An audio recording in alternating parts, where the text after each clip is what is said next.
9, 10, 11, 12, 13, finally page 14. So Karen, we'll take that as a true accuracy of the minutes from October. There are David, there are no formal actions to record. The only matter arising was that I saw there was a post-meeting note, Anthony, about the public question that we received last time, and that went to primary care committee. So I can see that was done. I suppose my only just double check is that that's been responded back to the inquiry, because that came through the inquiries line. So I suspected it would have done, but I just wanted to just ask the question. I'm going to say yes, but I will go back and check to be certain. We did take that through the primary care committee. Yeah, so I got that bit of it. So as I say, it came through our inquiries line. So whatever the response of that was, if that can just be shared with inquiries line. If or Linda, you're chairing the primary care committee. So if we could just pick that up, please. As a, I'm sure it's been done, but belt and braces, we will check it. Thanks, Linda. So any other notifications of any other business for today? Nothing anybody's got pressing. So talking about public questions, I've not received any further ones for this meeting. So I've got nothing to raise at there. So that without further ado then, so that moves us on to our patient story today, Jill, and I'm going to hand over to you. So Karen, if you want to stop sharing then, and then that'll allow Jill hopefully to be able to share. So do you want to try, Jill, and then you can lead us through, and then the infographics already in the pack, so we'll bring that up at the end once you've shown our video.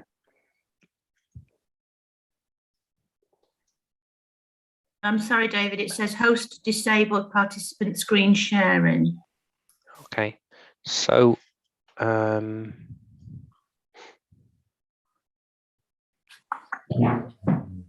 you share now, Jill? I can now, yes. That's fine. It's just giving you the authority to do that. So thank you for that, Karen. So yeah, we'll just take a second if you just managed to get that up, Jill, and it's starting to share. Yep, it's come up. So if you want to play. I just want to play. This is Liz talking about her and her husband, who's 88 and has dementia. And David, when I start to play, if you could just give me the thumbs up that you've got sound and as well, please. Yep, I will do. Hello, everybody. I'm Jill Telford, and I'm the engagement team manager at Healthwatch Doncaster. Today, I've got Liz with me, and Liz is going to tell you about her story. Liz lives with her husband, and she is his carer. But I'm going to let her tell you all about Roy and talk about what it was like finding that we were in a pandemic last year. So, Liz, I'd like you to start. It was scary, basically, and the feeling that neither of us could go out. And how was I going to get all the things I needed, and how it's going to make him understand what was going on, really. I think he never did, but as a man that's usually up and ready to go out, for about 8 weeks I couldn't get him to go outside at all. I also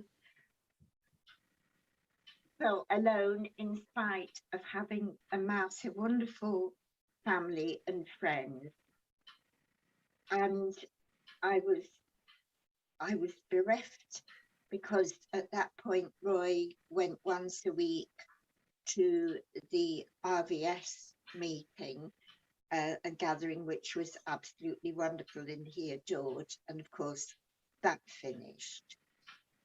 And it's very hard work being a carer, and it became even harder because normally I would say to him, do you want to go somewhere in the car, and he'd prefer to start, but we couldn't do that anymore.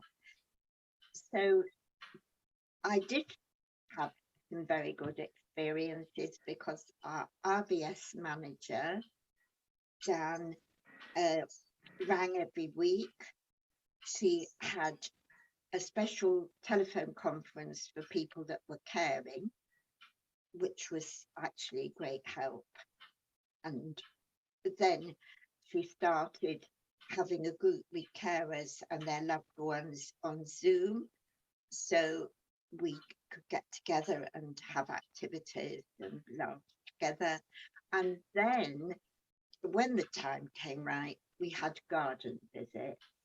So and the other thing was that GP Roy was due for his asthma assessment, and that was done very well online, very well. So is that what you'd like me to say about my experience of COVID as a carer? Well, I know if we can just tell everybody, Roy's 88, isn't he? And he has Alzheimer's, and like you just said, he had asthma. So you had an asthma assessment over the telephone. And you said that went well, but you were concerned about some of the things that couldn't be completed for that assessment. Is that right, Liz? Yeah, like his peak flow. And I that somebody checked the technique with the inhaler, because he has a spacer as well, and I just had to make quite sure that we were doing everything correctly. Yes. Yeah. And you've talked about the RVS and how much support you got from them. So you're saying you had regular phone calls, you got garden visits when you could, and the Admiral nurses were included in the calls. Yes. That you were having, weren't they? Well, yes, they were. Yes, and that was very good. And I have a good Admiral advisor that I feel with both her and our RVS manager, that I can pick up the phone or email when I'm at screaming point. And I did have some very bad moments, and actually GP was very helpful, because I went out for my usual walk and then I couldn't because I have migraines, and she was very helpful and understanding, and actually that was very helpful to me. So we said we were going to talk about life in the pandemic, Liz, and then when I rang you last week, out of the blue, you told me you both had COVID. So yes. Would you tell me a little bit about the fact that you both got COVID and that experience? The experience was quite daunting, because I was very concerned that we'd spread it to vulnerable people completely without knowing. And it was also difficult doing the tests. We both were requested to do a PCR test, and with Roy, I simply couldn't get him to open his mouth or do it at all. PCR, and the other lateral flow I could do up his nose, and that's when I realized, when I got the diagnosis. The other thing with PCR is it's very complicated how you send it off, and I did require assistance with that, which I got from council employees. I think they were wonderful and filled the form in for me. But it isn't easy, and it's not straightforward. And I think for people that are very far from native experience with the digital world, it was complicated. I then was concerned about Roy, because he wasn't drinking, he wasn't eating, and he was incredibly sleepy, and he was coughing. So I rang the out of hours 111 service, because I thought that was also an advisory service for COVID. And I was told, well, why didn't you ring your GP? Anyway, never mind what I said. I did get eventually put through to the GP on call, which did take a long time. Yeah. And by then it was late, and we eventually got a call back from him, and he referred us to. He said, "I'm going to send for the ambulance, and then I saw paramedics." and who were amazingly helpful and practical. And a lot of tests were done, which I will say were negative, but she still felt, because he got this certain level of dehydration, that we ought to get back to the GP on call out of our service, which we did. And he was, even though it was a matter of blood test, he still wanted Roy to go to A&E for those blood tests rather than have them done next morning by the district nurse. And so paramedics took us both up. Oh, A&E, the paramedic concerned, the senior one, requested that I went with him because he wouldn't have had a clue. No. He really wouldn't. And as long as I had a mask and a gown on, and that was going to be all right. And obviously the procedures concerned. We did, A&E staff were lovely.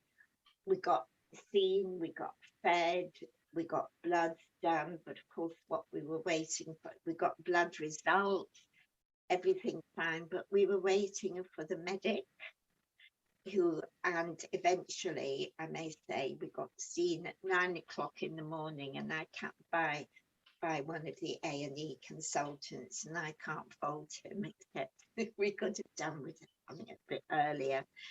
And then Roy went for a chest x-ray, then we waited for the chest x-ray results, we waited for the consultant's report on them, we waited for medication, and we waited for ambulance. And just before I say what time that was, all the time, the paramedics, the A&E staff, and the consultant himself were aware that I was a carer and were very concerned that I got proper advice and support and could have been referred further on, but we didn't have sensible talk. We finally, I may say, got home about 12:25 to 1 the following day. And Roy was anxious and confused and said that he wanted to go home and we should go home. What are we doing here? And even though he had a lovely dinner of sausage and mash.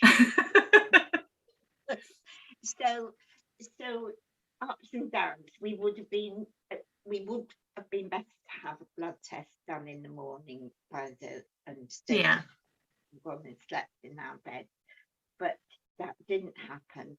The bonus is we were extremely competently reviewed by all staff, including the consultant, and there it is. It was an adventure, and there we are, really. That's the system, isn't it? And what I was really satisfied with, that he'd had very good investigations.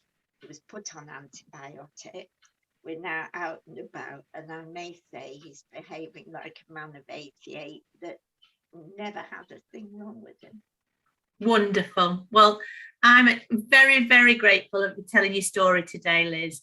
Thank you very much indeed. I think it's been wonderful to hear that, and I'm glad you're both well. Thank you very much, Jill, and I hope I've not been too long.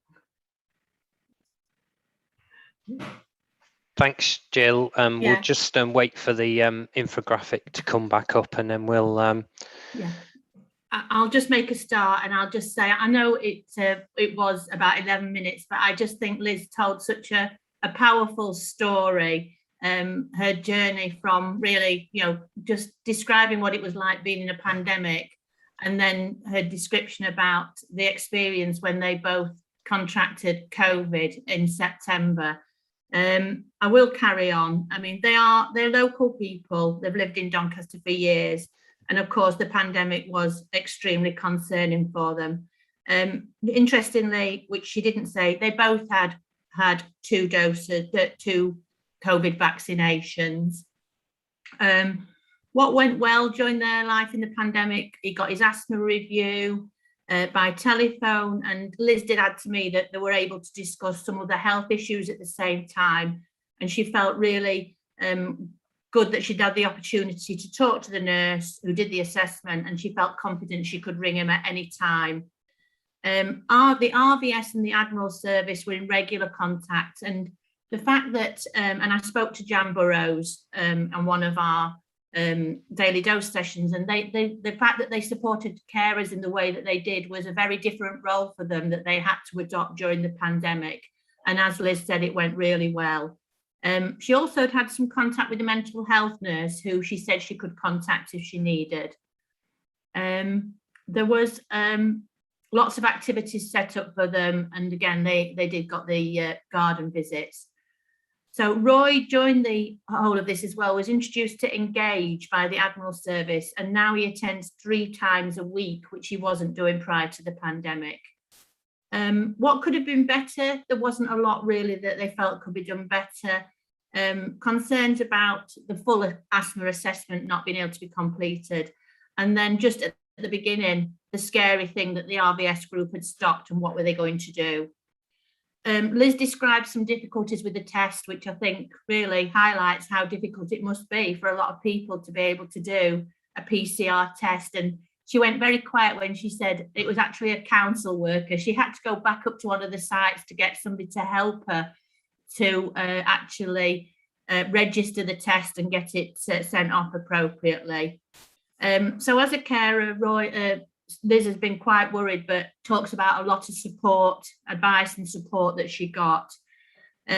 She did talk additionally about the test and the fact that she'd rung 111, and she felt that it was intimated she'd rung the wrong person. The waits were a long time, particularly for an 88-year-old man with dementia, but she could see that some of that was unavoidable. And what went well really was the help she got at the testing station, the paramedics, the care in A&E, the fact that she was recognised as a carer. And I think that really, highlights some of the things that we know have been talked about. She was allowed to go in with him, and they talked about her needs in being able to support Roy. So she was with him all the time. She says the consultant was excellent. And he got sausage and mash, which he was really pleased about. So I know the infographic's not come up, but they're the points that were covered in my infographic. So Karen, I wasn't sure if you knew that it said you were about to share the screen, but nothing was coming up. So if you just want to try, again for us. I could see it my end. I didn't realise it wasn't sharing. I'll bring it up again. I've just messaged you. I'm going to open it up, Jill, to governing body to ask them if they've got any questions. So once again, it just says Doncaster CCG has started sharing the screen, but there's nothing actually viewable. Karen, I'm not sure what's changed on there. Jackie, I'll bring you in the meantime. Thanks, and thanks for all those points that you raised, Jill. The one point though that stood out for me was that they went to hospital for a blood test. Now I'm assuming it was more complicated than that, because I would hope that patients aren't being admitted to hospital overnight for a blood test if it could wait for the morning. So I'm assuming it was urgent. I'm not clinical, but I guess that was just something I'd want to raise, and possibly something that just sounded unusual, I think. It was great that he got his sausage and mash, and it was great that it was dealt with really well, but actually it probably would have been better for the individual if it had been dealt with at home. So I'm assuming there was a good reason not to, but that didn't really come out in the sort of conversation, really. I think that's probably something that Liz maybe couldn't convey, because her understanding was possibly that, it had been suggested maybe he needed a blood test. But I think probably the discussion between the paramedics and the GP in the home felt, that the admission was required. But obviously I'm not able to get that side of the story. Just thinking about that, Jackie, it's probably with him being dehydrated, it'll have been a check kidney blood test using these. That's probably the one that needed repeating. But I am guessing at that, I have to say. Sarah, if I could bring you in next.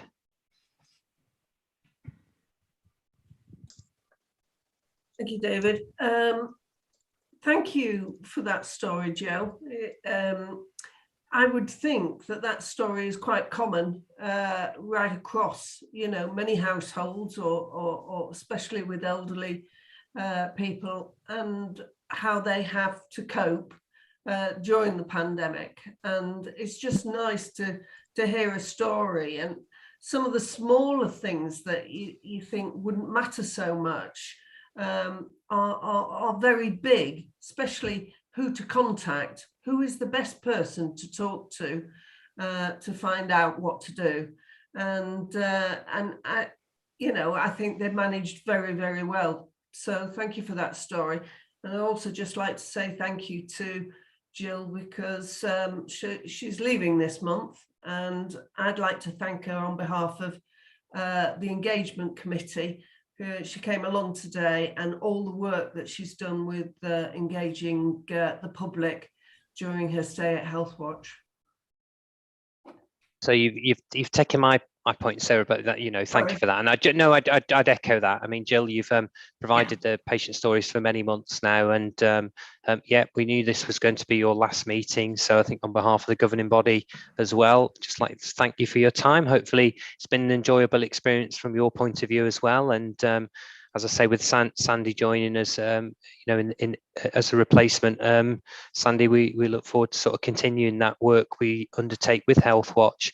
I can't see any more hands up, but Jill, I will hand back over to you. Amir, sorry, I see Amir's hand now. I'm sorry, I only just put it up, David. I'm just going to echo the thanks to Jill, and also just to confirm that after last month's governing body meeting, Jill did put me in touch with the patient who gave the patient story last month, and I was able to have a conversation with him about one of the two of the points that I'd raised. But really, it's just a thank you to Jill for facilitating these stories and for helping us to hear the patients' voices. Thank you very much, and good luck for the future.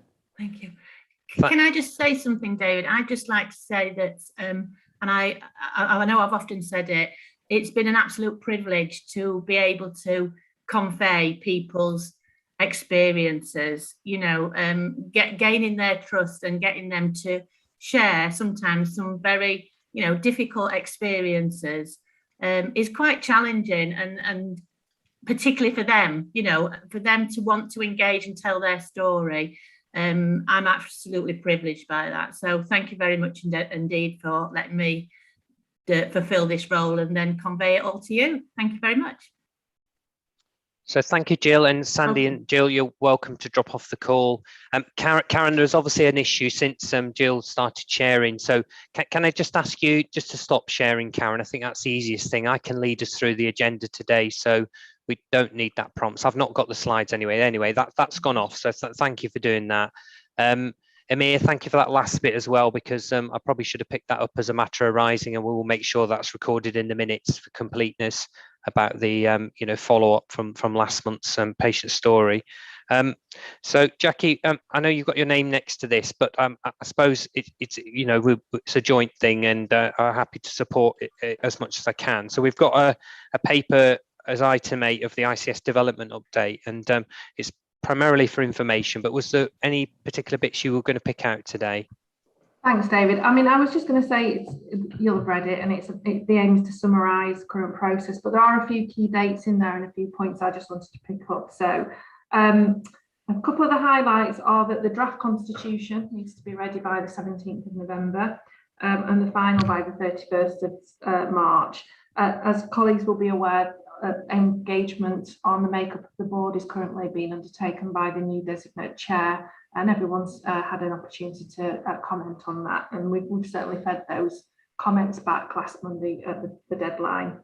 The accountable officers across SYB are accountable for that constitution, but the work is expected to be led by the designate chair and chief executive, and also the agreement is that the Joint Committee of Clinical Commissioning Groups will receive the constitution. However, we will of course bring it through our strategy meeting and make everyone aware of that, because the 17th of November is before the next strategy meeting, but the final isn't signed off until the 31st of March. So I think we have got time to influence that further. the board recruitment. So you'll see in the document that it says the board recruitment is by the end of Q4. The chief exec appointment process was undertaken, I think it was the 11th of October from memory. The appointment process was successful, but it's not been announced yet, so we don't know who that is. I think that's because it's a national recruitment campaign and there is something about everyone being announced together. So I think we're just sort of waiting on that one, and hopefully that's imminent. The other thing as well is that we're also waiting for some national guidance on employment sort of rules around the other board members. So we're hoping for that anytime soon, or the ICS colleagues are. And once the chief exec's announced and that guidance is available, the board appointments then will take place as well for the rest of the ICS board. And again, it says that by Q4, I think it is in the timetable, but I think everyone's expecting that will be sooner than that. Place discussions on the operating model may come up a bit later, but the partnership in Doncaster has reached a proposed position, and so for 22-23 it is proposed by the partnership that it'll be internal delegation via an ICB place director working on behalf of the ICB and the chief executive, and that they'll work in partnership with the providers across Doncaster. But moving to 23-24, there's an ambition for a more collaborative multi-sector provider model that will have a direct relationship with the ICB. We're discussing that with the chair at the moment and the chief exec, and they're both when they announced, but certainly we're starting that engagement with the chair, and they will both be invited to the November partnership board at the end of November. And Anthony's leading a piece of work that's just nearly completed around expressing that position to the chair and the chief executive, and that letter is expected to be sent, I think, Monday next week. We're just getting final comments from across the partnership, and that we did write to Andrew Cash in January, that people will be aware, and all partners signed it, and it's similar to that position. It's just a sort of next steps, and now that guidance is out and the draft bill, etc. So obviously we'll share that with governing body as well once it's finalised. That's all I want to say, David. Yeah, thank you, Jackie. I'll just open it up and see if anybody's got any questions at this stage. Amir, if I could bring you in. Thank you, David. Just an odd query, really. It seems slightly anomalous that we're still being called South Yorkshire and Bassetlaw when we're planning for South Yorkshire. Just yeah. If you can explain that. It might be my slip of the tongue. Certainly when we do talk about 22. The paper is also entitled South Yorkshire and Bassetlaw. Right. Okay. No, Jackie, that's on purpose, Amir, because what you'll see is that, you know, when Pierce puts his signature at the bottom of things now, what he has is he's the chair of South Yorkshire and Bassetlaw Integrated Care System and the designate chair for South Yorkshire ICS. So I think they're demarcating that the ICS will remain in its current form until the end of March, along with legislation, but then it would revert to the South Yorkshire ICS going forward. So yeah, I think because this will go through Bassetlaw board as much as it will go through ours, Amir. So yeah, thanks for clarifying that, David. It just seems a bit anomalous that Bassetlaw should be involved in the planning for the South Yorkshire ICS when in fact they're going to be heading south to Nottinghamshire, but I'm sure there are reasons for it. Thank you. It's a conversation we've had a few times, and it's a bit of a grey area, isn't there? Because there's things they're still involved with, and I think it's probably similar to conversations we've had about, you know, as a governing body and what we get involved with the planning that, you know, supersedes us being here. But Andrew, do you want to come in? Yeah, I think there'll need to be an ongoing relationship, Amir, between the two systems. So certainly the transition piece of work is very much involving Bassetlaw. And then moving forward from April next year, obviously they have a lot of patient flows through into the Doncaster area, and Sheffield, for instance, will continue to be a tertiary centre, as will DRI. So very much from a quality perspective, we'll have to have an ongoing relationship with Bassetlaw and a different ICS, an ICB at that point. So there'll be a degree of them looking to South Yorkshire, whereas now they're looking south. They've got the feet in South Yorkshire looking south, will have the feet in Nottinghamshire looking north. Thanks, Andrew. Thank you. Thanks, Amir. Is there any other questions for Jackie? I suppose, Jackie, that the next steps is we are expecting legislation to go through the Houses of Commons this month, towards the latter end of this month. So that's how the bill will, progress. And then obviously we're working towards it becoming an act from January. So the timelines are still as we expect. Obviously we can't take it for granted because there will be some robust discussions, I'm sure, within both houses. We'll obviously keep our eye on things and they'll impact on. But I think the NHS would, be working towards that end of March deadline. So, we'll continue to update you as things progress. So I think I'll move us on then. I can't see any other hands up. So Anthony, that does take us on to the quality and performance report for today. So if I get you to start, and then Andrew, if you want to come in. Okay. Good afternoon, everybody. Nice to see everyone. Today's focus is ageing well, and Joe has joined us and will present in a moment some of the great work that's going on in that area. But at the moment, first of all, I'm just going to give a short update from a performance perspective, and also include some of the planning elements, which members will remember I went through the guidance at the last governing body.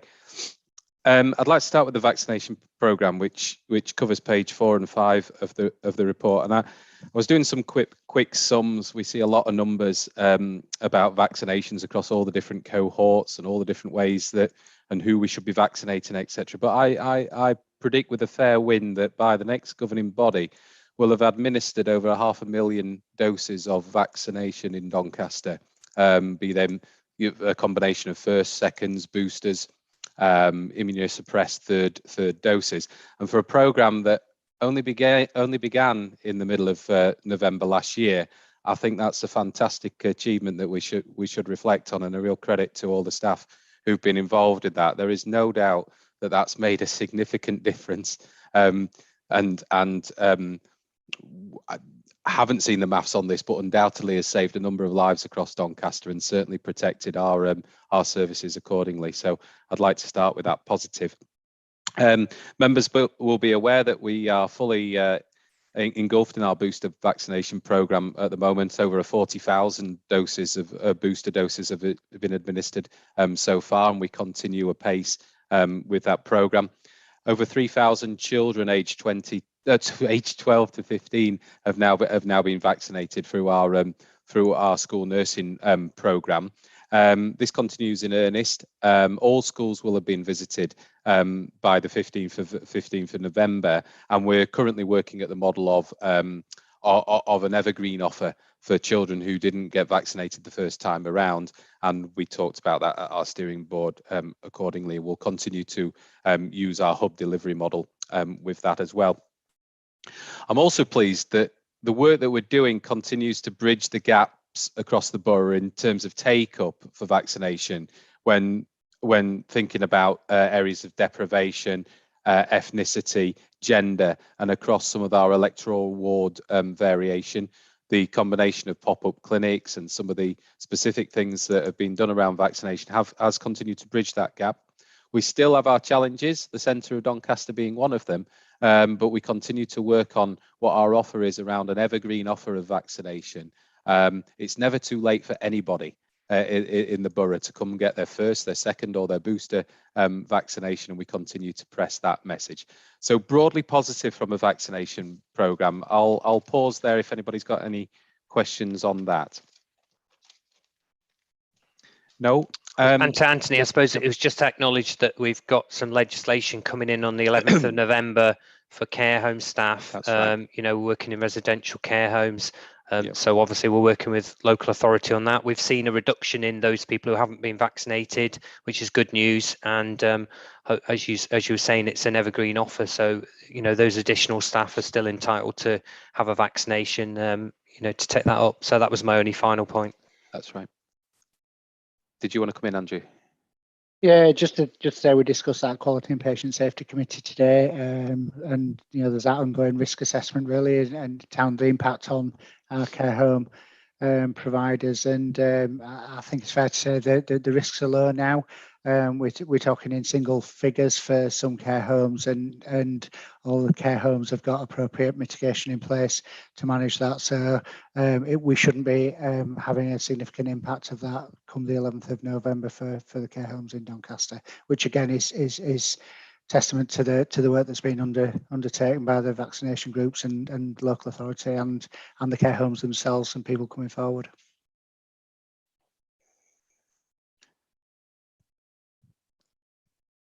Sorry, Mia, if you want to add to that. I've got a couple of other hands. Sorry, Anthony, I was on mute. Sorry, David. And I'm just adding to what Andrew said. We discussed it this morning in Quality Patient Safety Committee. And just to point out that it's not just people who work in care homes, but people who visit care homes on a regular basis, the health professionals and others as well.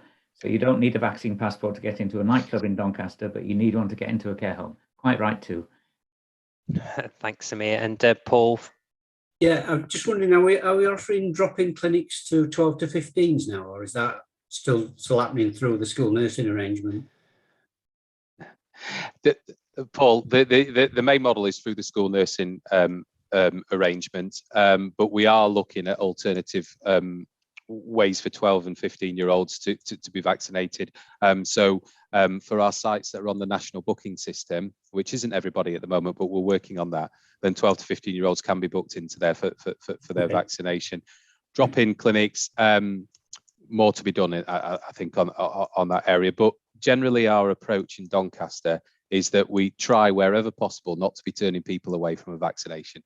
We encourage take-up as much as possible. Great, thanks, Anthony. The last thing on vaccination, really, that I should have said is at the next governing body report, we will include flu vaccination figures. That programme, as you know, is in earnest at the moment. There's been over 35,000 flu influenza vaccinations so far within Doncaster, and I'll add that to the next report about where we are. Jackie. Thanks, Anthony. I suppose, of course, I think we're doing a great job on flu, and I'm not suggesting we identify practices, but I do wonder if we get information. Are we on sort of top 5, bottom 5, and just to see a range, that's all. And so just so governing bodies getting a feel of, the sort of differences across the patch, I think that might be helpful. And of course will allow us to sort of target some of the conversation, really. Well. There's definite variation. There's definite variation. I can add that in if people feel that would be helpful. We have as you can imagine, a real deep dive report that goes to the flu and COVID vaccination steering group, which has all that information. So the only caveat to that, Anthony, would be that that's much more dependent on supply of the vaccine coming through. We are still in early days of the flu campaign, but I mean, look, for open and transparency, we can bring that. I'm happy to do that. I think we could do it on COVID and flu, David. Just to sort of, it's just to support conversation. It's and so we can see the difference and the challenges. Okay, thank you. I'll return, Andrew. Sorry, we should have discussed this. I'll probably return at the end about the overall position that we find ourselves in terms of Doncaster and COVID infection rates, etc. So we'll come back to that if that's okay. In terms of the rest of the report, then, last time we described for members the continued pressure that we are experiencing in terms of access to our services, particularly in light of elective care. And there is a significant part of the report dedicated to this on page 6 to 15. Members will recall me presenting the H2 guidance and expectations for the rest of the financial year. And we've been working closely with DBTHFT on their recovery plans across a series of these targets. And over the course of the last couple of weeks, there's been significant progress made in regard to the trajectories up to April. We are reassured that there'll be no patients waiting over 104 weeks, 2 years, by April, by the end of March of next year. But there are 2 particular challenges in terms of patients waiting over 52 weeks and stabilisation of our waiting list. In terms of the 52-week patients, the target is to reduce the number of those from the figure that you see at September this year, which is 1,259. Currently, the trust are projecting to be just slightly over that by the end of March, but we're working to reduce that further. So I think we in some ways we should see this as a positive. There are a number of things that are being done in terms of trying to get on top of waiting lists. So we're not far away from where that projection needs to be. Second one is the stabilization of the waiting list, and as you can see in that report, this is beginning to grow. It is proving challenging to ensure that this waiting list is stabilized to the levels that we saw back in September. But again, the trust is working hard to do that. They're a little bit over for their projection at the end of March, but we're continuing to work on that. The deadline for the planning submission is on the 10th of November, and in December's governing body report, I will add all the projected trajectories to those reports of elective care, so we can monitor accordingly where we are against those. I think I'll pause again, David, on elective care. Marco, did you want to add anything to that? I mean, Anthony, just to give people the chance to think, I don't think we can describe anything as positive of waiting a year for treatment. No, I know, it's a fact of life within the NHS, and it's due to the pressures that are on it. But for individual patients, I think that would be an exception and not something we'd be looking as a standard.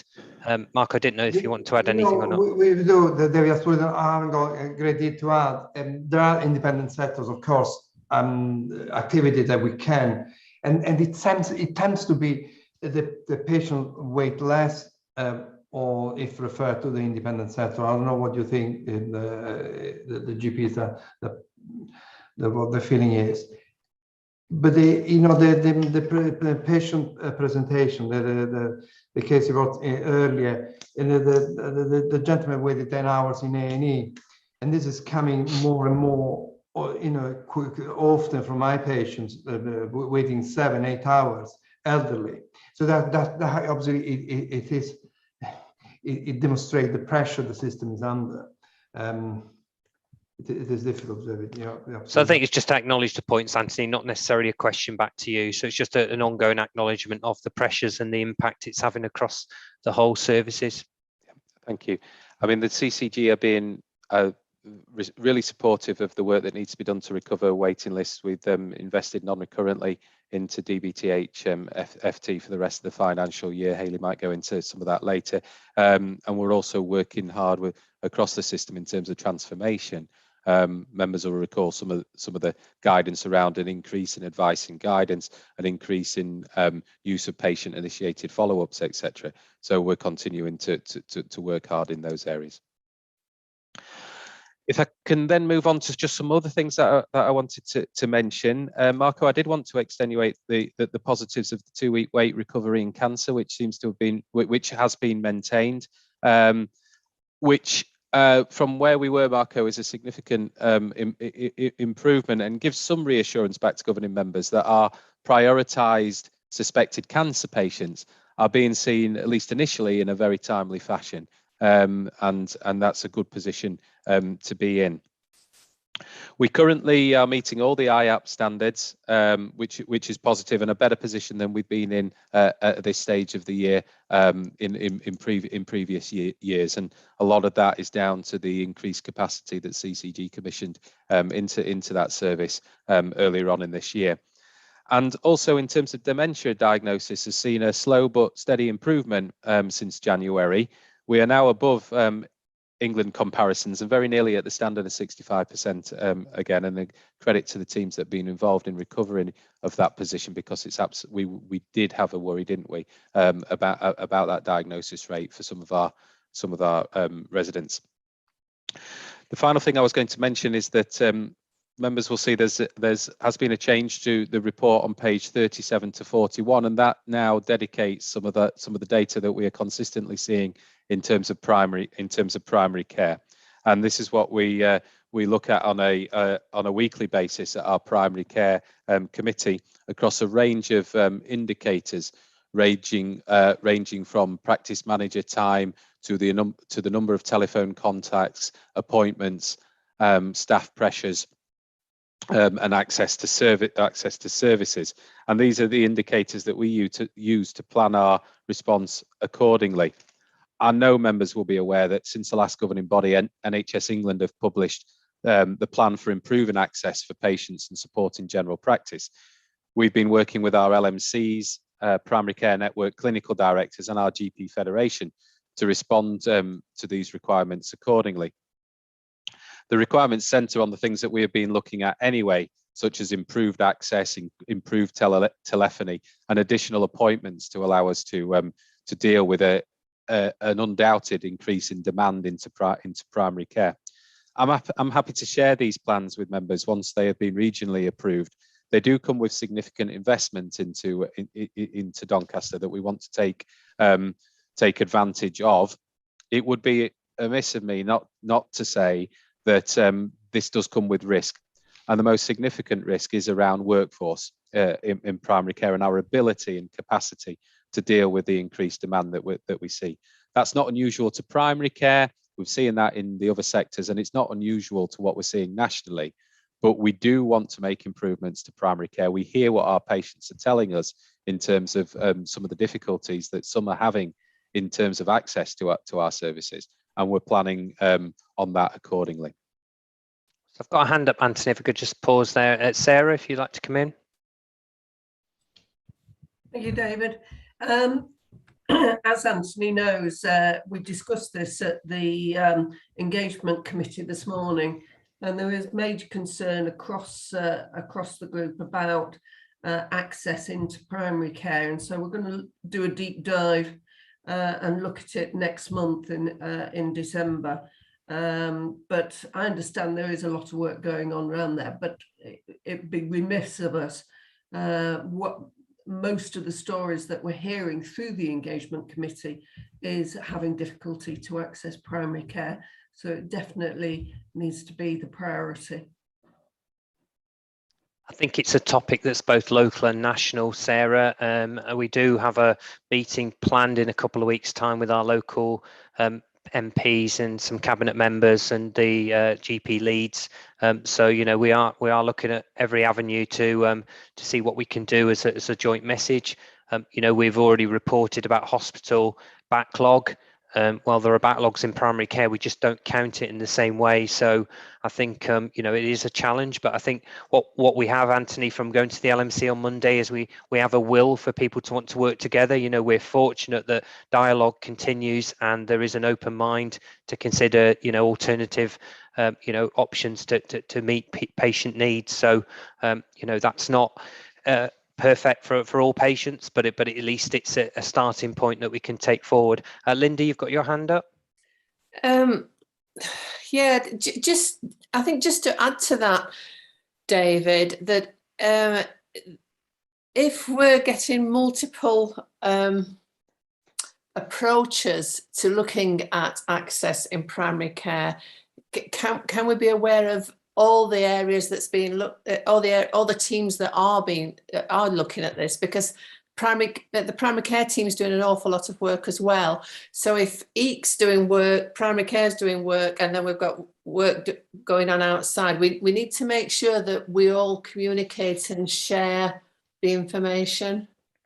So I think they are connected, but Anthony, can I bring you back in to respond to that? Yeah, it's a really good point, because because obviously this is such a pressure for us. There are a number of different ways that we're looking at this. I think where we're heading for is one overall plan for Doncaster that describes our approach to improving access in primary care, and that will cover everything from the work that's being done to the way that we're engaging our population and working with them on that, to the way that we're using our resource, such as financial resource, to do that. And David, if members would feel it helpful, I'm happy to present that here, or indeed at a strategy session, just to put it all in one place, Linda, and make sure it's coordinated. You're right, there is a lot of people working on this, because we recognise that this is a real pressure for our patients and for our staff, and we're committed to doing something about it.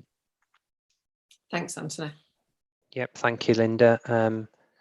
So Anthony, I think we can move on if that's okay. Yep, that's absolutely fine. So sorry, Andrew, I'm finished with my part of the performance, but I didn't know whether Andrew just wanted to give a quick snapshot of where we find ourselves locally in Doncaster at the moment.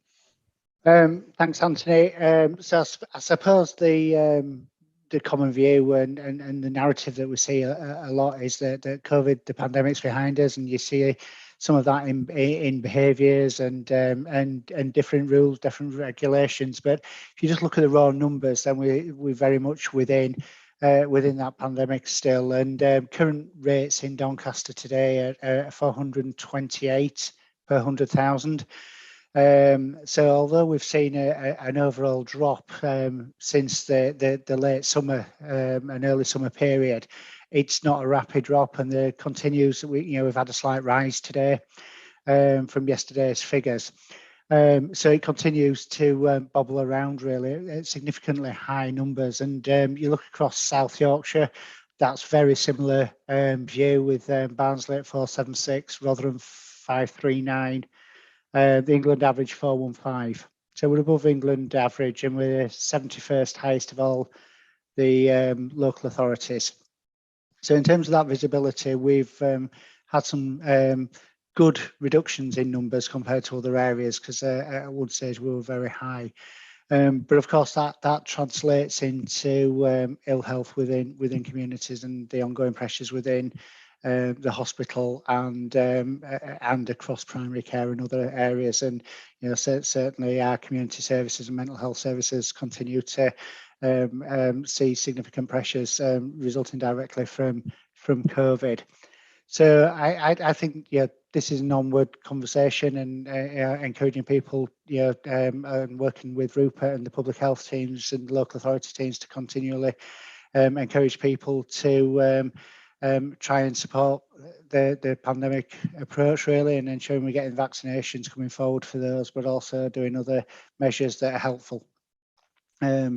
So I don't know whether people have got any questions or want to explore that in any more depth here.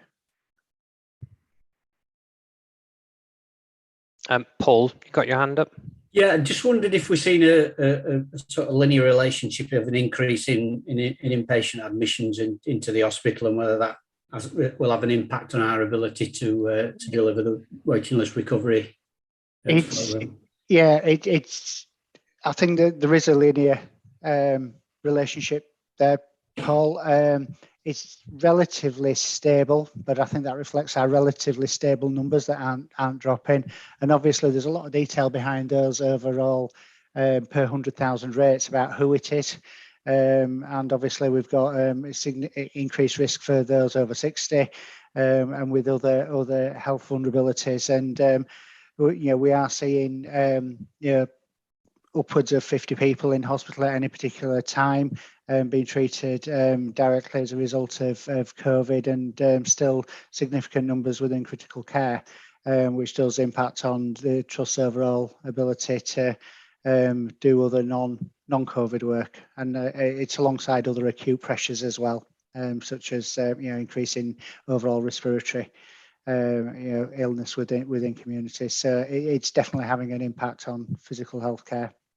Anthony, if I could bring you in as well. Yeah, it's always a risk, Paul, isn't it? And when we've done our planning of elective activity in previous years, we've planned to actually reduce the amount that goes on during December and January to cope with that increase in urgent demand. The message very much this year is don't. I've described the targets around reducing the amount of 52-week waiters, reducing the amount of the waiting list. So actually, there isn't a plan for a decrease in activity in December, January, February. But we'd be wrong not to note the risk of, if there is an increase in demand in urgent care, it inevitably puts pressures on those theatres, those inpatient beds, as you know. So at the minute, the plan is not to step down that activity because of the recovery targets that we need to meet.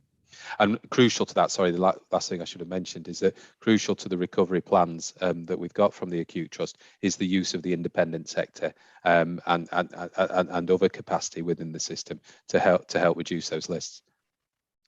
So I've just got one further thing to add on your question, Paul. So, as good as the vaccination programme has been in Doncaster, unfortunately, there's still a proportion of susceptible people, and they make up the majority of people who are admitted to hospital.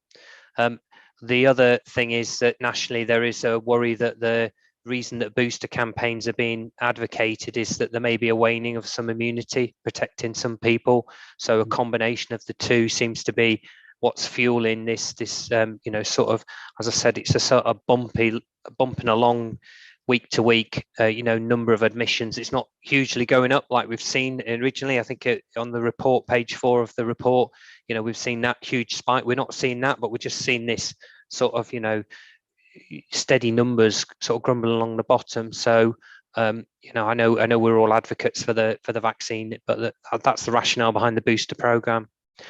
So thank you for that, Anthony. I think Joe, welcome today. I think we probably are moving up to that point of the deep dive for today. Anthony, do you want to say anything in introduction? Shall we hand over to Joe to No, I think everybody knows Joe. She's here to present the joint update. We haven't got anybody from the council here today, Joe, have we? But you're representative of both organisations, and you're going to give up an update from our Ageing Well perspective. Yeah, thank you, and good afternoon, everybody. I'm assuming I joined late, but there seems to be a problem with the presentation, so I'll just sort of talk through my slides. Did you have a presentation, Joe? I did. Right, if you want to start off and let me see, because Karen sent me them, so I'm going to then try and stick them up on the screen for you. So okay. If you want to make a start.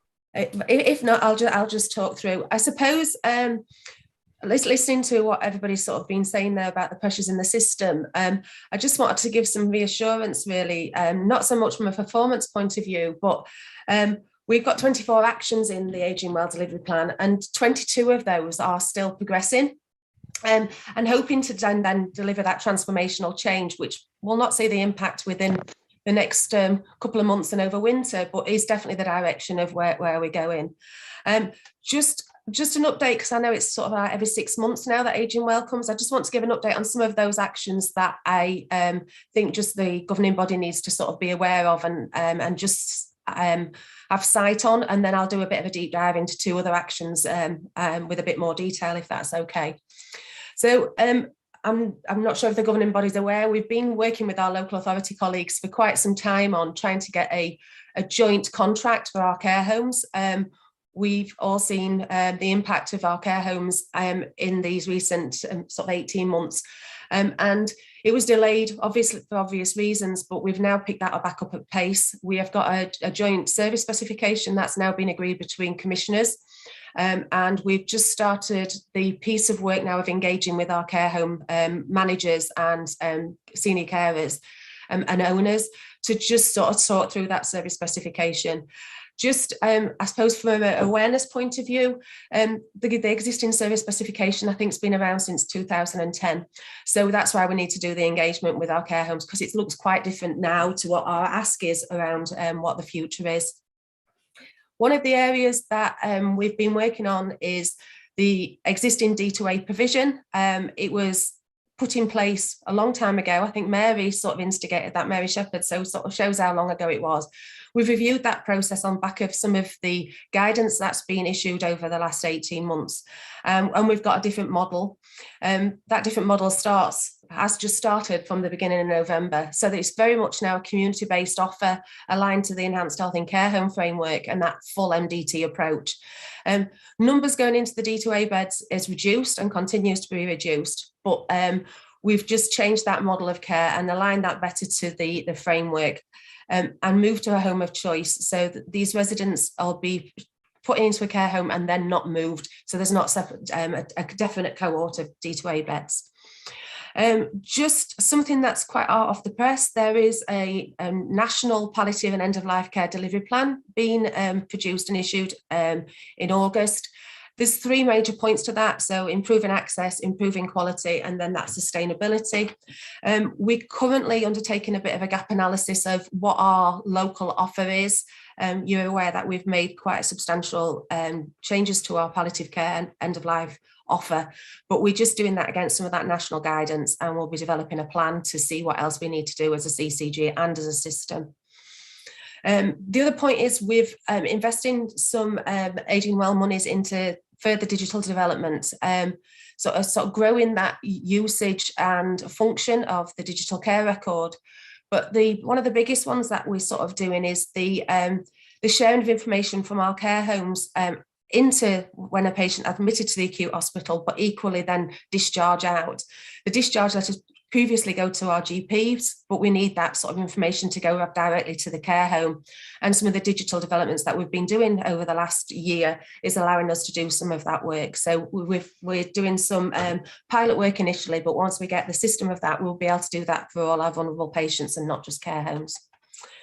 The last bit I just want to touch on is we held our first age-friendly festival in Doncaster in September. There's just a couple of pictures there and some slides. You're aware that we signed up, and I think was it last time I came, a colleague from local authority come and sort of give our vision of being an age-friendly town or city, if we get city status eventually.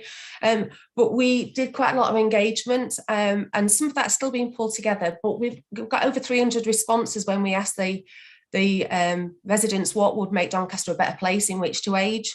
We've got a number of themes coming through. You won't be shocked to sort of hear that, but now we need to think about, from an Aging Well board, how we sort of spread that across some of our work areas. Some of the themes, just feeling safe in your own home and community. But better access to GPs and community care. So again, it's coming from some of that. The ability to spend time with family and friends and doing things that they enjoy.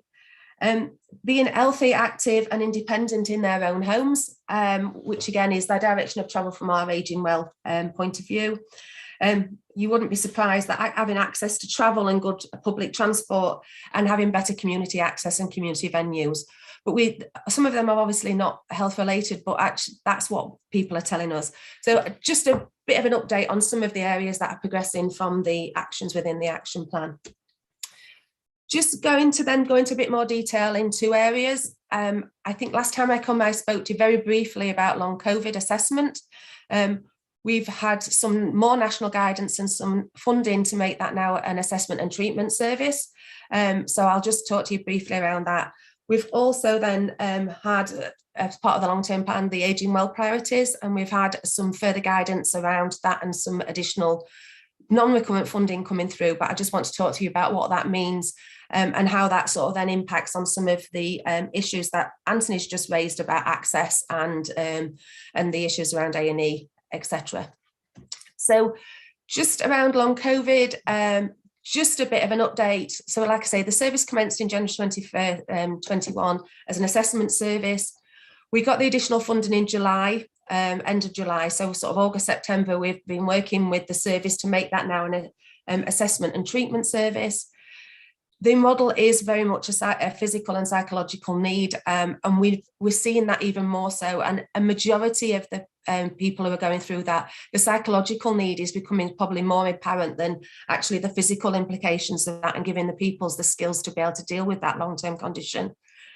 It's been really interesting. For a long time, as long as I can remember, we've tried to sort of demedicalize some long-term conditions and give patients and residents power to manage their own conditions. And this is a new one, which has been quite exciting, that we've started from that sort of blank piece of paper and very much around empowering self-management and providing people with the knowledge and education to manage their self. It's been really clear that the multidisciplinary approach is really necessary. So we've built on some of that. There was a big emphasis on national recording and reporting, which we're doing. But unfortunately, some of the information coming out of that needs still verifying. So I'm not able to share some of that national reporting at this moment in time. But we'll start sort of feeding some of that into the Anthony's sort of report as we can. Sorry, I've just lost my face. So carry on, Jill. I'm just going to try sort these slides out. It's fine. Just a very, very quick conversation about the pathway. It's confirmed or clinical suspected COVID-19. Just being really clear, if somebody's got one severe symptom, so if they've got real severe respiratory complaint, or they have got some really severe kidney sort of problems, the recommendation is to refer directly to that specialty. So again, if somebody's got anxiety and it's purely anxiety, then we use existing pathways. So the COVID recovery and the COVID assessment and treatment service is more around when people have got multi-issues and we need to work that through. Primary care are asked to work people up prior to being sent to that service. And there's your recovery platform, which we're signposting individuals all the time to access themselves. If then that doesn't work, we continue to use that COVID recovery platform, but the clinicians then start utilising that. We provide face-to-face assessment and following by a 12-week personalised online programme, allows people to work through goals and providing education. On top of that, there is bi-weekly virtual group. We are getting fantastic feedback about the virtual group. The people in that group are then sort of sharing and setting themselves up WhatsApp groups. The whole ethos of self-care and supporting each other is really positive. In addition to that, like I said earlier, there is one-to-one from an IAPT or long-term condition and or both. We're getting the biggest impact we seem to be seeing is for the breathing exercises and the breathe work groups in the community settings. The one thing just to note is that in the community settings, again, to demedicalise this, we're using existing church halls, leisure centres, etc. So people are not associating this as a clinical issue. We've got a number of patient comments coming back. The slides are now over there. That's very helpful. So next slide. I'm not going to read them all, but I think for me it really is clearly stating that the importance of group work and the importance of people understanding that there's a correlation between the physical and mental aspects of a long-term condition is strongly coming through. And having conversations now with Ardash about how they manage other long-term conditions and how we sort of pull that IAP long-term condition offer into more mainstream long-term condition management. I think there's a couple there have said that the people are now going back to work and that actually they're spending time with their family and can be part of normal again. Just the interesting point to say, the ages are really quite interesting, and some of the ones at 30. So Matt's comments are sort of, it's not much older than my child, and I just think that's really, really important.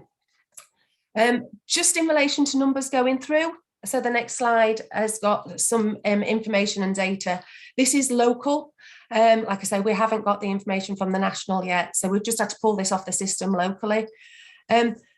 As you can see, there is some variation around gender. Age is really quite interesting. We've got an equal spread across localities and referrals, but you can see the ethnicity and some of our areas that we need to do some work on around trying to get the wider spread of referrals and raising awareness. We've got some funding allocated to do some of this, and we've agreed that we're going to do this very targeted. So rather than doing national comms or just regional comms and raising awareness, we've decided that we're going to use our existing groups and existing workers to do some real targeted work around raising awareness in those areas, specifically where we're not getting referrals through. Next slide, please. So this is just a bit of a shot of those where we're doing some work with our LD and autism patients around. We're doing some of that.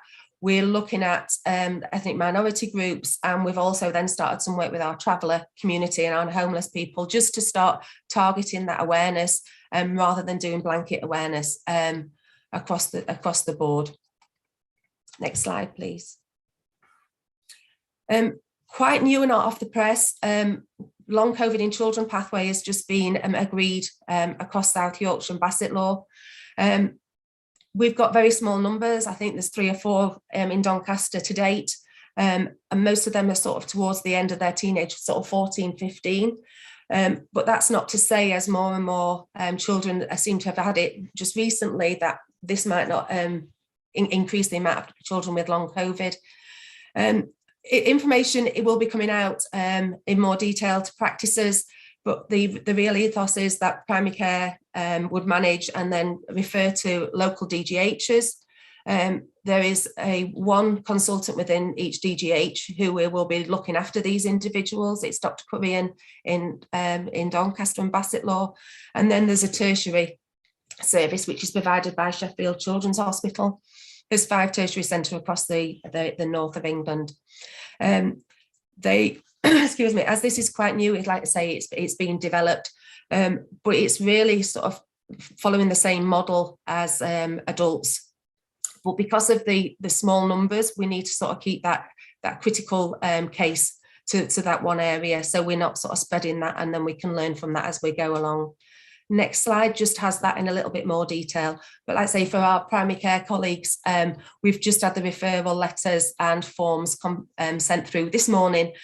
So we'll be sharing those with colleagues and updating that. It's still very much around continue the self-management ethos, but trying to be really clear about the chronic fatigue seems to be the biggest issue. And previously Sheffield Children's Hospital was our chronic fatigue service anyway, so it's following that very similar model.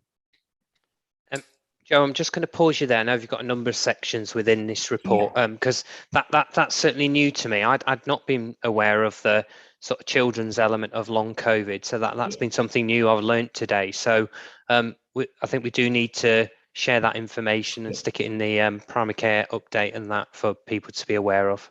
Definitely, like I say, the referral for it's literally was sort of announced last week. Those were slides I sort of plagiarised last week, and it's just currently being worked through. So it's a hot off the press. You're actually giving us stuff that's proposed. It's not, you haven't missed anything. It's not in place currently. So that's something that's been worked up. That's fine. Yeah. The referral forms I've received literally in my inbox an hour and a half ago. So I'm just going to work through them and then we'll share those with primary care.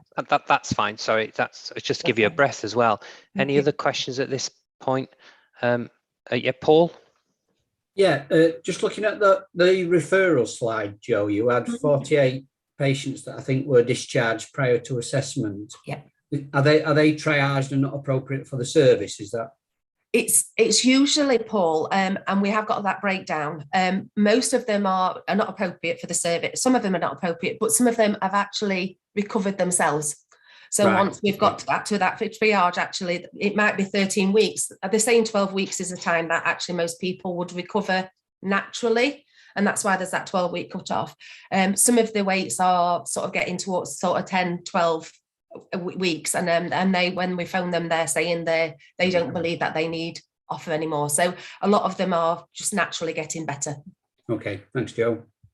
But we are keeping an eye on the detail around that, Paul. Thanks, Anthony. So he's moved us on. So your next section, please, Jo. Thank you. So this was just a bit of a recap around some of the ageing well priorities. So as part of the long-term plan, there was 3 elements around the ageing well programme, with a true aim of integrating care for older people, which very nicely aligns to our delivery plan and where we've been working on for the last probably 3 years. The 3 elements, you wouldn't be surprised, are the urgent community response, and there is 2 elements to that really, the 2-hour standard for urgent community response, but equally that 2-day standard for reablement.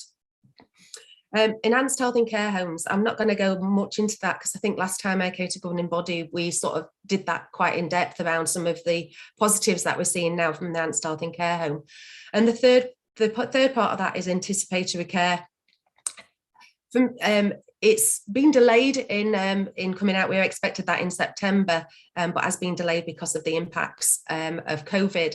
But for me, we need to start thinking now around how we use that same model for enhanced health in care homes to do that something very similar for our residents in their own home, especially going through winter. So we're starting to do some preliminary work on that, even though the national DES and the framework sort of not been released yet. In relation to urgent community response, next slide, sorry, Anthony, are you the man with the button? I suppose just, I'm not going to read that, but those are the areas that we need to do for urgent community response. We have, as you remember, a rapid response service that we've had in Doncaster for probably 4 or 5 years. And that currently worked 8 while 8, 7 days a week, and within 2 hours for most of the time. It was achieving what we needed to do. But there's a new national guidance with a real focus now on avoiding unnecessary hospital admissions. So I caught Jackie's point to Jill around why did we send that individual into hospital for a blood test? Couldn't we have done something slightly different and kept that individual at home? And this now is that real sort of focus on widening that. What we had in Doncaster is that from a rapid response point of view, it had to sort of be a referral from a clinical individual once they'd had an assessment. So we got referrals from GP and occasionally as. But the new guidance is really clear that we have to take referrals directly from all key sources. So now that includes 111, but more importantly, social care and care homes. And I think that's where it links very much to the enhanced health and care home framework. As we do developing those advanced care plans, we're now articulating that they need to phone rapid response for a lot of that information. The other element to urgent community response is the defined reablement care within 2 days of referral. Again, not going to go too much into that because that's very much covered by our the discharge policy and the Home First programme of work. Governing body will remember that Home First programme used to be intermediate care by a former name. We've struggled with getting some grip and some movement in some of delivery of that.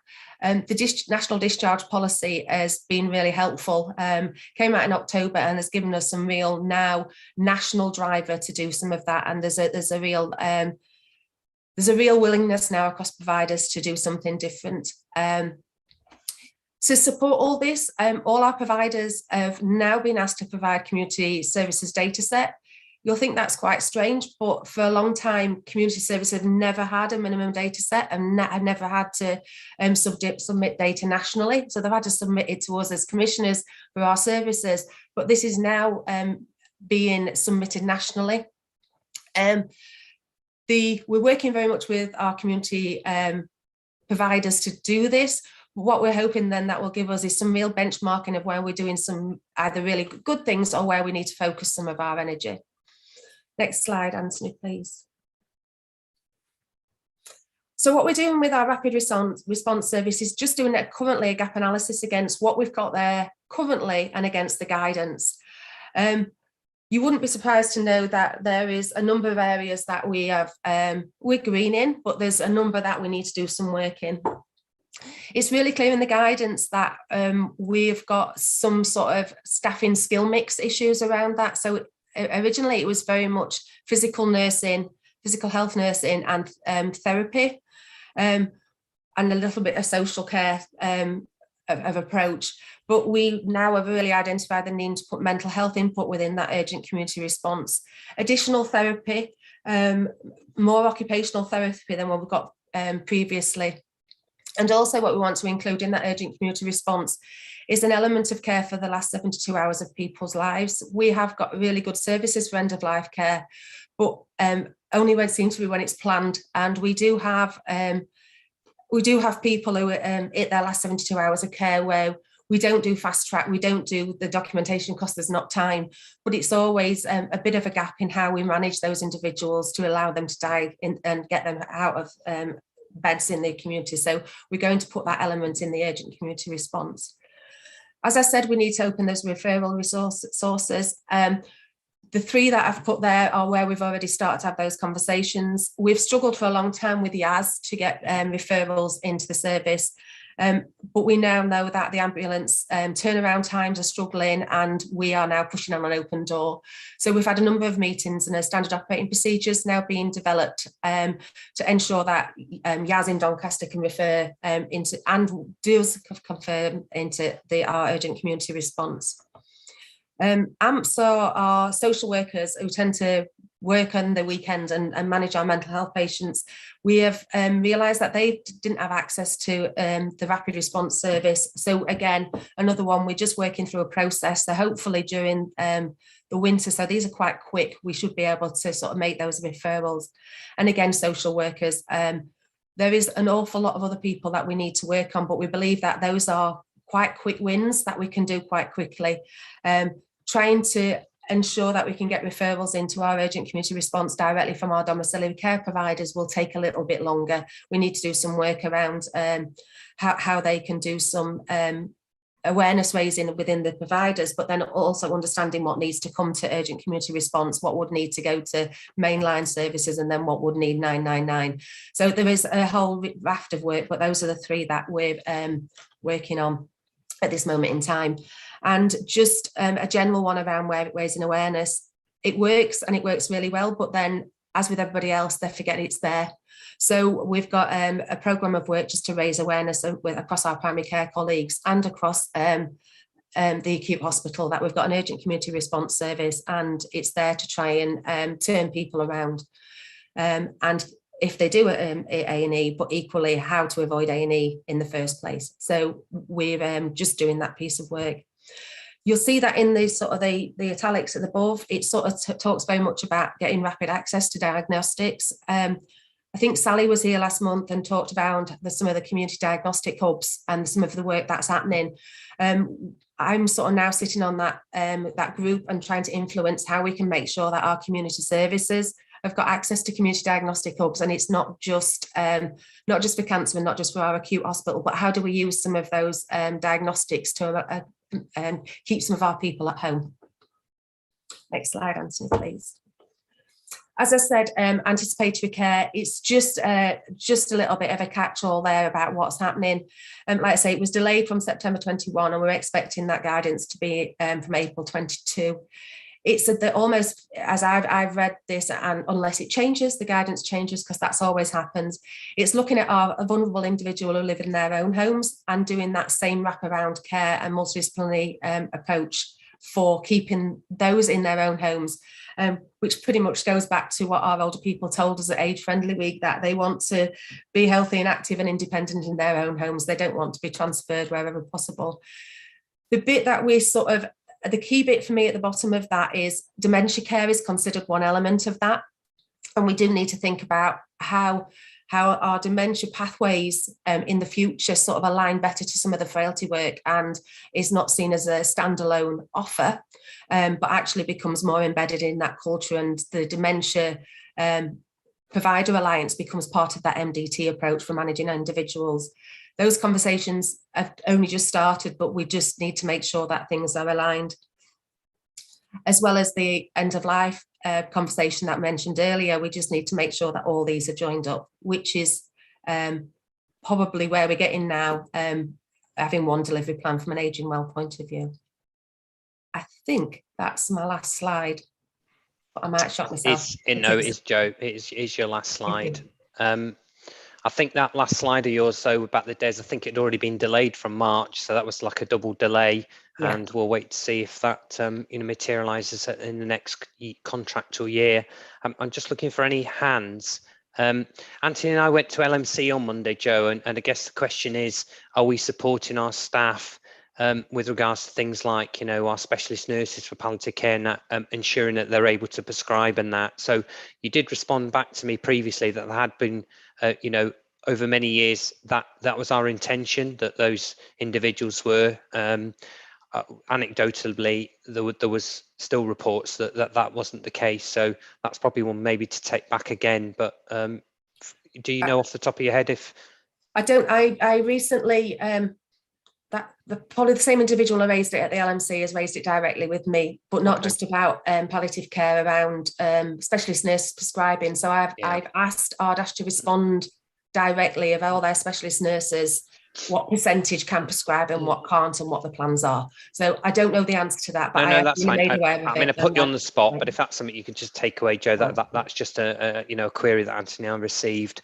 I think it's always been our intention. So I think there's probably a bit about, it takes time to implement that with regards to, changeover of individuals. The prescribing course itself is 9 months long, so it's not something you can just switch on. I guess it's just a couple of things really. I think just to say thanks to Jo and the team, because this we continue to sort of really drive forward the community. I think we, as a CCG, we identified early on that community is really important, and we put a lot of energy and emphasis into making sure our community services all connect together and support the rest of the system as well. And I guess what I would say is, I think because of that, we've got some of the building blocks in place, but it's not everybody always agrees, because it's such a system response, and so it's quite a difficult area, this, and there's a lot of negotiation, a lot of facilitation, and a lot of resilience needed by the team to drive this forward.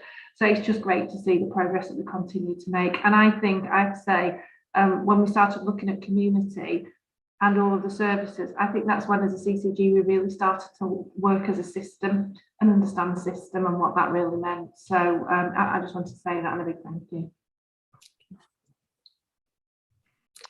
So I can't see any other questions. So thank you very much for your time today, Jo. So we'll let you drop off, and yeah, we'll catch up, I'm sure, at a future meeting. Thank you very much. Bye-bye. So I think that does bring to the conclusion the Quality and Performance Report today. And so I'll move us on to the next one, which, Hayley, I think you're going to take us through an update on the finance report. Thanks, David, I will do. I'm only going to be fairly brief because we've actually come to the end of the first half of the financial year. So the H1 that I've talked about for some time. So we've landed on a break-even position, which is what we anticipated. So we're now in the next half of the financial year, which is the H2. Just before I move on to H2, I just want to draw the governing body's attention. There are still some pressure areas within the overall finances. Hayley, you're just a bit crackly on your line. It's like an old-fashioned telephone line. I don't know. Are you just going through the speaker in your device? Let me see if this helps. Oh, hold on. That was a bit better even than what you did then. So it might be positional, or your position to your microphone. See if this helps, David. Do you want to speak again? I've got no sound. Is that better? Yeah, that's much better. Thanks, Hayley. Yeah. Okay. Yep. No worries. Okay. So just a couple of things I want to draw governing body's attention before I move on to H2. And that is, we have still got some financial pressures in the system, but we are mitigating against those. Just with some non-recurrent costs. But I think the worry is that we've got some ongoing pressures and they are recurrent. And that's particularly around continuing healthcare and specialist placements. We are aware of them and we are discussing that within the CCG, but I do want to draw governing body's attention to that. I'm going to move on to the H2, but not really spend much time talking about it. I think Anthony's already said the next submission or the final submission is due for the finances on the 10th of November. So what I anticipate doing is just giving you the broad headlines. I know there's an appendix within the report which just summarises the allocations and the expenditure. But then I will go much more detail in a later meeting. So I'll just give you the brief headlines really. So we've got the funding, we've got the allocations. It includes elements of existing COVID funding that we got in H1, and we've also got an efficiency requirement after we've put all the allocations and the costs together, and that's circa about £3 million, which is about, it works out just over 1% of our budget. There is a contingency in there. We've been asked to put 0.5% contingency in there, so it works out at 0.25% for the remaining bit of the year, which is 800,000. We have still got some risks in terms of growth, but we do think that they will be managed as we progress through the year. And we're still in this interim financial regime with block payments. There have been, on Friday, what's just gone, some more funding announcements around the elective recovery fund, further discharge funding, and we've got primary care funding. And we're also anticipating that funding will be available as a system as everybody gets the plans together. But at this point in time, that's been worked through. So I will bring that back to governing body members and explain all the detail and the rationale around that. I'm really happy to answer any questions, but that's just the highlights, David. Thanks, Hayley. Yeah, how you keep track of all the pots of money coming in now, because it's not just a simple allocation model. But Paul, I'm going to bring you in. Thanks, David. Yeah, the quick position, Hayley, just looking at the month 6 position on the appendices, we've got a total quick target of 3.2 million. Yeah. Achieved 0.8 at month 6. Are we expecting the achievement of the other 2.4 million in the second half of the year, or is that a significant risk to the recurrent position moving forward? Yeah, that's the risk to the recurrent position, and that's what I've been talking about really. So that is particularly on continuing healthcare and individual placements. And what we've managed to do is mitigate those with underspends in other areas. Other areas like prescribing, we've had a contingency in H1 that we've been able to put forward, and we've had some underspends on things like running costs, a little bit on primary care where we put some provisions in which have not materialised in this year. So that's managed the position, but we talked about this at our Quit board, or I can't remember whether it was managers meeting. I think it was Quit board, and what we've acknowledged is there is a real pressure going forward in next year because these pressures are recurrent. Thanks, Hayley. And Jackie. Yeah, so we had quite a discussion at SMT, didn't we? But I suppose it's stating the obvious. The guidance for allocations to ICSs and ICBs came out last week, I think it was, and of course it will be Doncaster allocation next year. So yeah, we absolutely, and all of the conversation we have is about getting ourselves in that recurrent position, balanced position moving forward.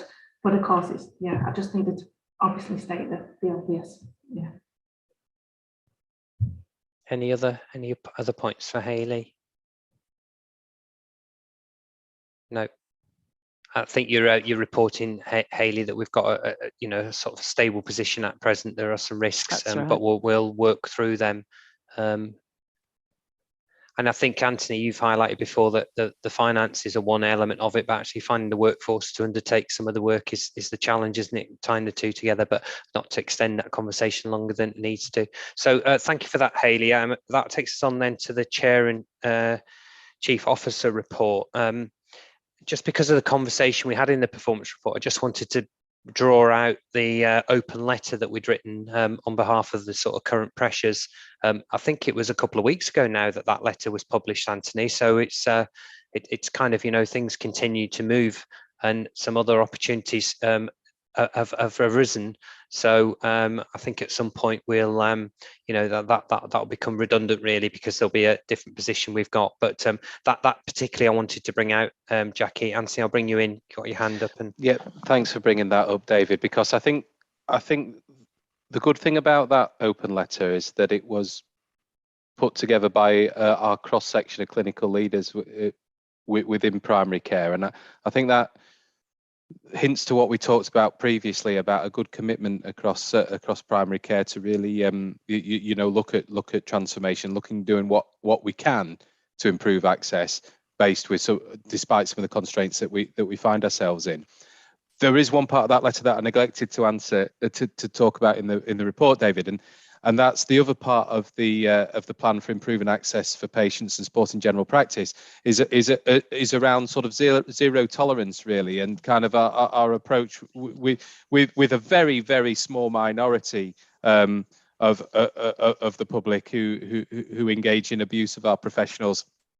Not just in primary care really, but across the board. Linda will know that we took a zero tolerance policy through the primary care committee last month and approved that, and we're launching that over the course of the next few weeks, and so members just to be aware of that. I think it is the right thing to do. Thanks, Anthony. Jackie, I didn't know if you wanted to mention anything else. I think it's for information, but that was the main one for me. It is for information. I think I would just say, reiterate what I've just said. There was some quite important guidance came out last week. It's not in the report because the report was written before, but I think we probably do need to get that circulated to governing body members so they're aware it is a sort of financial allocation paper.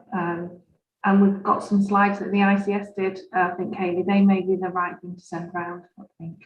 Yeah. So probably for Karen's perspective, Jackie, we just need to tie what we've said and what the action is to take that, but we can clarify that with her outside the meeting. Thank you. The next item then, once again, is for information. It's the ICS CEO report. I think we've covered most things on there, but I will just pause and just ask if anybody's got any anything to ask, anything you've read in there that you didn't quite understand. It should be fairly straightforward. So hopefully we'll just receive that just for information. No, and then the next item is our minutes from the committees that feed into here. So Executive Committee, Engagement and Experience Committee, and you've had another one this morning, Sarah, and then Public Primary Care Committee. So once again, any questions regarding those? We didn't have any other business, so that's us concluded today's meeting. So I will close it. We have got a confidential section. So can I say, well, let's have a look. We're at 22, aren't we? So if we could meet back on the other forum at about 10 to, we'll give ourselves 10 minutes of a leg stretch and get a drink, and I'll see you all again soon. So thank you very much, and I'll end the meeting. Thank you.